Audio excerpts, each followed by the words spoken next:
बहुत बहुत स्वागत है आपका मेरे चैनल वैरायटी टू वाइब्स पर। आज जो मैं वीडियो लेकर आई हूँ वो है दिल्ली की जनता के बारे में, यानी दिल्ली की जनता चाहती क्या है।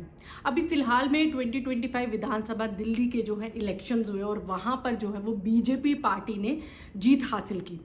बहुत ज़्यादा लगाया जा रहा था अनुमान कि आप पार्टी जो है वो भी जीत सकती है, क्योंकि आपने लास्ट टाइम तक जो है वो बीजेपी को कड़ी टक्कर दी थी और वो संगठन बनाने की भी सोच रही थी। लेकिन अंत में जो है वो रिजल्ट यही आया कि बीजेपी की पार्टी जो है जीत गई। आखिर 27 साल का वनवास काटकर जो बीजेपी है वो दिल्ली में इस बार सत्ता में आ पाई। चलिए बार से समझते हैं कि दिल्ली की जनता इस बार अपनी बीजेपी सरकार से क्या चाहती है। अगर वो आप सरकार को ठुकरा के बीजेपी को उन्होंने चुना है तो वो क्या क्या प्रॉब्लम सॉल्व करने के लिए सरकार से जो है वो गुहार लगा रही है। मैं वो सारी प्रॉब्लम्स के बारे में बताऊंगी जो दिल्ली की जनता जो है वो गुहार लगा रही है, वो प्रॉब्लम्स जो वो फेस कर रही है अपनी डेली टू डेली लाइफ में, और चाहती है कि इस बार जो गवर्नमेंट आई है वो सच में उन प्रॉब्लम्स को समझे और उनका सोल्यूशन निकाले और दिल्ली को हम प्राउडली कह सकें कि Delhi is the capital of India. तो जो इलेक्शन के बाद जो बीजेपी है वो सरकार तो बना चुकी है, लेकिन अभी भी सीएम जो है वो सेलेक्ट नहीं हुआ, यानी डिसाइड नहीं हो पाया है। रोज ही रोज बीजेपी जो टीम की मीटिंग्स हो रही हैं और कई कयास भी लगाए जा रहे हैं कि जो सीएम होगी वो किसी विमेन को बना सकते हैं टू प्रमोट नारी सशक्तिकरण, या फिर एज फैक्टर भी वो देखेंगे, यानी अगर वो किसी यूथ को बनाते हैं तो इससे उनकी पार्टी का जो है वो अच्छा, या फिर वो यहाँ पे ये भी देखेंगे कि वो दिल्ली का वासी है या नहीं, क्योंकि ये सब फैक्टर्स भी जो है वो बहुत ज़रूरी है अगर आप किसी को सीएम पद पे जो है वो सिलेक्ट करते हो फ्रॉम अ रेप्यूटेड पार्टी। अब बात करते हैं कि जनता बीजेपी आई है, लेकिन बीजेपी के पास बहुत सारी प्रॉब्लम्स है अभी सॉल्व करने के लिए, और उन्हें अभी ये भी दिखाना है कि अगर किसी ने उस पार्टी को चुना है, यानी दिल्ली के वासियों ने उन्हें चुना है, तो ये जो उनका डिसीजन था वो गलत नहीं है और इसे पूरा करने के लिए वो पूरी अंतिम तक कोशिश भी करेंगे। तो प्रॉब्लम्स की बात करते हैं। सबसे पहली जो प्रॉब्लम है दिल्ली की वो है एयर पोल्यूशन।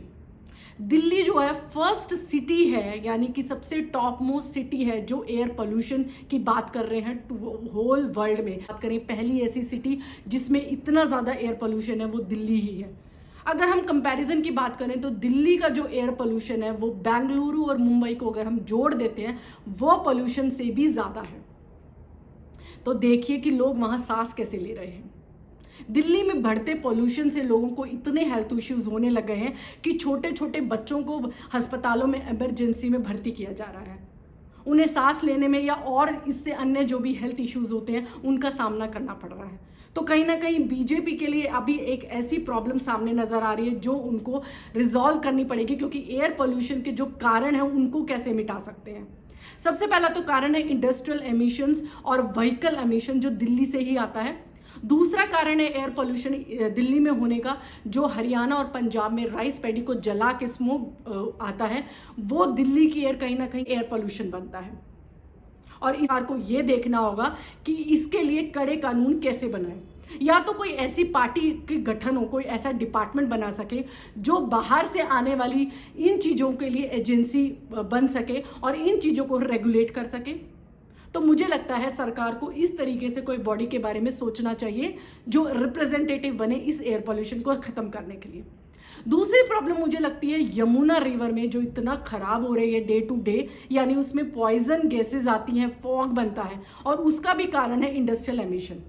सिर्फ ये कह देना कि दिल्ली की वजह से यमुना खराब हुई है, ये सरासर गलत होगा, क्योंकि यमुना बहुत सारे एरिया से होकर दिल्ली में एंटर करती है और वहाँ पे सभी जगह इंडस्ट्रियल एमिशन जो है वो यमुना में डाला जाता है, और इससे यमुना का पानी डे टू डे जो है वो खराब होता जा रहा है। यानी शुद्ध हवा तो थी ही नहीं, अब शुद्ध पानी भी उनसे छीन लिया गया। दिल्ली की जनता क्या क्या सहन करेगी। इस दूसरी प्रॉब्लम के बाद तीसरी प्रॉब्लम पर आते हैं। अगर आपने NH8 पे आप ट्रैवल कर रहे होंगे और हरियाणा साइड से या पंजाब साइड से दिल्ली में एंटर करेंगे तो एक बहुत बड़ा बोर्ड दिखाएगा, वेलकम टू दिल्ली। लेकिन अगर आप थोड़ी सी नज़र हटाकर देखेंगे तो वहीं बोर्ड के साथ एक डम यार्ड होगा जो कि पहाड़ रूपी बन चुका है। मैं बात कर रही हूँ गाजीपुर डम यार्ड की। कूड़े का एक ऐसा ढेर जिसने लोगों को परेशान कर रखा है। अगर हम ब्यूटिफिकेशन की बात करते हैं दिल्ली की, कि हम ब्यूटीफाई कर रहे हैं, हम इंफ्रास्ट्रक्चर की बात कर रहे हैं, तो ये कूड़े के ढेर अभी भी वहाँ क्यों हैं? क्यों सरकार इनको हटा नहीं रही है? और इन कूड़े के ढेरों की वजह से वहाँ पर बढ़ता हुआ स्लम एरिया यानी अनऑथराइज जो है कॉलोनीज बन चुकी है, जिनका लाइवलीहुड जो है वो डिपेंड करता है ये कूड़े के ढेर। हम ये क्यों नहीं समझ रहे हैं कि इससे हाइजीन और हेल्थ इश्यूज बढ़ रहे हैं? लोगों को वैसे ही शुद्ध हवा और शुद्ध पानी नहीं मिल रहा है, अब इस कूड़े के ढेर से और क्या बीमारियां आ सकती हैं? तो मुझे लगता है सरकार को इसकी तरफ भी देखना चाहिए, इसका कुछ ना कुछ परमानेंट सॉल्यूशन निकालना चाहिए जब कूड़े के ढेर की बात हम कर रहे हैं। फोर्थ प्रॉब्लम है ओवर पॉपुलेशन, यानी दिल्ली से माइग्रेंट बहुत ज़्यादा आते हैं दिल्ली में। अगर हम यूपी, बिहार, एमपी या पंजाब, हरियाणा की बात करें जॉब्स के सिलसिले में, और लोग वहाँ पर आके बस जाते हैं। अगर हम डेटा की बात करें तो 1371 ऐसी कॉलोनीज हैं जो अनऑथराइज है, यानी जिसका बही खाता सरकार की बुक्स में है ही नहीं। इसका मतलब सरकार उन्हें कोई सुविधा दे ही नहीं रही, तो वो चल कैसे रहे हैं? ना तो उनके पास पानी की सुविधा है, ना इलेक्ट्रिसिटी की, फिर भी वो दिल्ली में रह रहे हैं। दिल्ली का अगर हम एरिया की बात करें तो वो इतना ज़्यादा क्राउड जो है वो झेल नहीं सकती है, और कहीं ना कहीं ओवर क्राउड यानी ओवर पॉपुलेशन की वजह भी है, बन रही है दिल्ली को खराब करने में।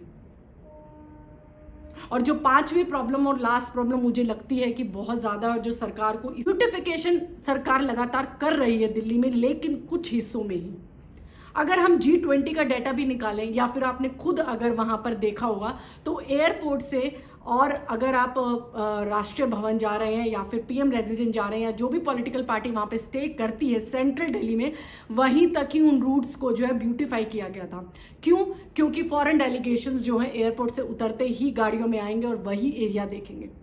इवन जितने भी टूरिस्ट आते हैं तो एयरपोर्ट से ही उतर के सेंट्रल दिल्ली की तरफ देखते हैं, क्योंकि वही एक टूरिस्ट जगह है जहाँ पर दिल्ली को हम दिखा सकते हैं। लेकिन क्यों अदर एरियाज जैसे वेस्ट दिल्ली, ईस्ट दिल्ली की तरफ हम देखते ही नहीं हैं? अगर हम वहाँ पे जाके देखेंगे तो वहाँ हमें इतने स्लम एरियाज दिखेंगे, हमें वहाँ पर इतनी इमारतें दिखेंगी जो जर्जर हालत में है। क्यों सरकार उन इमारतों को देखती नहीं है और उनके इंफ्रास्ट्रक्चर के लिए कुछ नहीं करती है? मेरा ऐसा पर्सनल ओपिनियन है कि अगर हमें दिल्ली को सशक्त करना है, अगर हमें दिल्ली को प्राउडली बोलना है कि Delhi is the capital of India, तो वो यूनिफॉर्मिटी होनी चाहिए दिल्ली में। यानी अगर हमें डेवलपमेंट करनी है तो वो क्रॉस दिल्ली करनी पड़ेगी। अगर आप इंफ्रास्ट्रक्चर की बात कर रहे हो तो आप सारे डायरेक्शंस में वो इंफ्रास्ट्रक्चर अप्लाई करो, वो ब्यूटिफिकेशन अप्लाई करो। सिर्फ यही नहीं कि आप एक रूट की और एक एरिया की ब्यूटिफिकेशन पर ध्यान देते हो। दोस्तों, आपको क्या लगता है? प्लीज़ अपनी जो राय है वो कमेंट सेक्शन में डालें कि आप मेरी बातों से एग्री, यानी कुछ ऐसी आपको लगता है और प्रॉब्लम्स हैं जो दिल्ली की जनता बोल रही है दिल्ली सरकार से, जो बनने वाली है, और कोई ना कोई CM आने वाला है जिससे आप गुहार लगा रहे हैं कि इन प्रॉब्लम्स को ध्यान से सुने और उन्हें सॉल्व करें। तो प्लीज़ मुझे अपनी जो राय है वो कमेंट्स में डाल के ज़रूर भेजिएगा। अगर आपको मेरी वीडियो इन्फॉर्मेटिव लगी और आपको कुछ जानने का इसमें अवसर मिला तो प्लीज़ मेरी वीडियो को लाइक करें, शेयर करें जितना हो सके, और मेरे चैनल को सब्सक्राइब करना ना भूलें। Thank you for watching.